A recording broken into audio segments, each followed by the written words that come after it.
Welcome back to Through the Ringer. Joining us now, you know him from the Ringer NBA show. He is back on the show. We got Big Waz in the building. Waz, good to see you, man. How are you? I'm good, man. Happy to be on. Obviously, a crazy, busy, insane last few days in the NBA here. But I'm here, man. I'm ready. Yeah, Zach LaVine, DeMar DeRozan, they're on the Kings again. De'Aaron Fox is going to be playing with Victor Wembanyama, and none of that matters because we got to talk about the biggest trade maybe in sports that we've seen. Luka Doncic, a man in his prime, a five-time All-NBA player, just got traded in the dark of a Saturday night. Under whispers, and it shocked people. I was watching the Gonzaga St. Mary's basketball game. They cut into the broadcast, and they're like, hey, by the way, in the NBA, Luka Doncic just got traded for Anthony Davis. Waz, where were you when you found out, and what were your thoughts when you heard this? Man, I actually had an event. Me and my partners, we threw an event on Saturday, Must Be Nice, at Neuer House in Hollywood, and somebody passed me the phone. And I clicked on the tweet, and I'm like, okay, this says Shams, and it has a check mark next to it. But I'm like, no, this is the Shams with millions of followers. This is it. This literally just happened, and I just was in shock. I just started reeling. I was just like, wait, what? Wait, how? Like, why? Like, how do you even convince yourself to do this?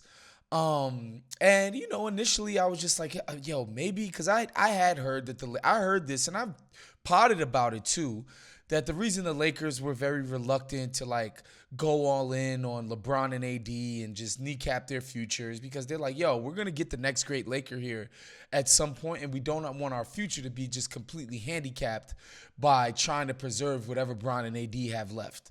And so I was like, maybe Luka told them like he wanted to one day be a Laker. And so they preempted it and almost like, you can't fire me, I quit type of situation.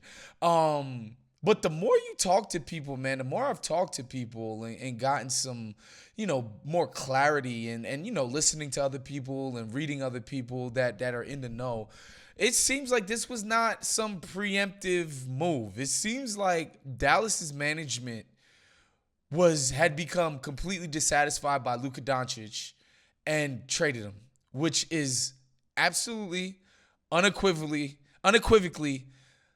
the wrong thing to do. I will never get over this. Promise you. Yeah, you said you talk to people. You don't need to talk to anybody, Waz. You can just listen to Nico Harrison, the GM of the Mavericks. Dude. He is going to tell you exactly what he was thinking, why he did it, as Jason Kidd sits next to him and is looking at him like, Are you serious right now? Like, he starts the press conference kind of joking a little bit. The jokes did not land. Obviously, the Dallas media, Tim Cowshaw wrote a great piece in the Dallas Morning News about the nightmare scenario that this is. It does feel like this was a trade that you make on NBA 2K and you tell your friends about it and they say, man, that was really dumb. And then you reflect on it and you're like, yeah, that wasn't a good idea. But this is real life. It did happen. These guys are friends, Pelinka and Nico Harrison. They made the deal without telling anybody. And it was a deal as it got out to the public, and other executives and people started to weigh in that they're like, this is an insane deal. This is a steal for the Los Angeles Lakers. And Nico Harrison seems to be pumping his chest a little bit. He says defense wins championships. They were kind of past the point of no return with Luka, but this is the guy who won the scoring champion. He was the scoring champion of the league last year. He got you to the finals last year. You had a top 12 defense with him down the stretch run last season. All these things just happened, and Dallas Mavericks fans just watched it, Waz. So how do we get to a point where management is so far away from what the fans felt? Like, how do we get this far of a gap where this happens? So, look, I'm not here to defend Nico Harrison's position or decision making. I wholly agree with all of this. The process, the trade, the line of thinking that Luka Doncic is somehow an inessential piece to a championship equation. Like, I'm opposed to all of it. But look, if you're going to defend Nico Harrison here and his thought process is, one, it's like this guy doesn't have the most disciplined off-season conditioning regimen. Often comes into camp overweight, often playing himself into shape. It's possible that you could take the position that these nagging calf injuries and stuff like that are a direct result of his lack of conditioning in his body having to overcompensate. Soft tissue injuries, right? Yes. Those are the ones, right? His body having to overcompensate in certain type of ways because of his lack of conditioning that's leading to these nagging injuries. And, the idea that you are staring down the barrel of a $350 million 5-year deal for this guy next offseason, right? And the idea that, like, if a guy cannot be available, if you can't count on him to take his conditioning seriously, if you don't think he's, living up to his duties as the ultimate franchise player, then you need to be out of that business. But the problem with that line of thinking is everything that you just stated before, Tate. They went to the finals last year with Luka Doncic. They lost to an offensive juggernaut, all-time, like, one-of-a-kind offensive team, like the likes of which we'll probably never see again in terms of the Boston Celtics. Shai Gilgeous-Alexander, who everybody basically agrees is probably the second best player in the league if it's not Luka Doncic. Luka Doncic outplayed him head-to-head in their series in the playoffs last year. Luka Doncic he's 5 straight first-team All-NBAs. He's 25 years old. Again, you could have just signed this dude in the offseason, see how it goes, eventually say, you know what, I'm tired of this. I don't like the way Luka comports himself as a superstar. I'm doing a Luka Doncic auction, and the highest bidder, you guys can have Luka. Good riddance. We're done with this. But and you get more back, Was, because he's already signed. 100%. Right. Because this guy is signed to a long-term deal, you can extract more value from a potential trade. But it seems like this all just happened on a really personal level. Feels like Nico. Feels like a dinner gone wrong for Dallas Mavericks fans, right? I mean, he described it that way. He said Pelinka was like, would you ever? And then he was like, I started thinking, would I ever?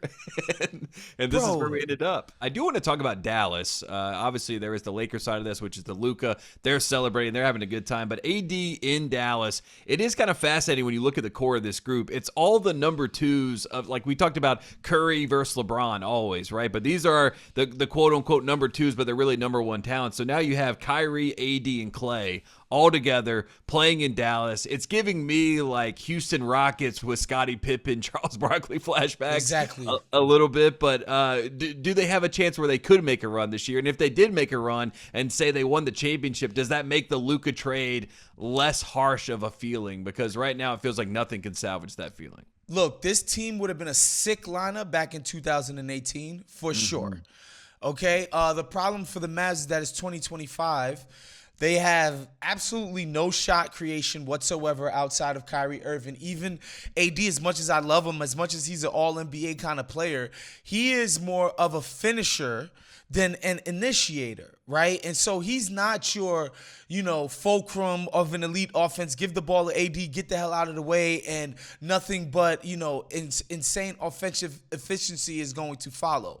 He's a finisher. And so Kyrie is now shouldering all of the burden of shot creation on this team. And, again, like PJ Washington, I like Najee Martin. Like Spencer Dinwiddie has had a better showing as a backup this year than I would have liked. But, even if this team becomes, the best version of themselves, which is like some kind of defensive force, almost juggernaut. Yeah, best front line in the right in now. the Yeah, they Conference, become right. some, walling off the rim protecting, rebounding, offensive rebounding machine. They're just not going to be efficient enough on offense to make any real noise as a team. And I don't think they won't be a formidable, like a good team, but the ceiling of this team has clearly gone down, not up. I don't care what Nico Harrison has to say. You are not closer to winning a championship today than you were on Saturday before this trade. We're going to take a quick break. When we come back with Waz, we're actually going to talk about the Spurs and De'Aaron Fox and what that looks like for Wembanyama. We'll be right back with Waz right after the break.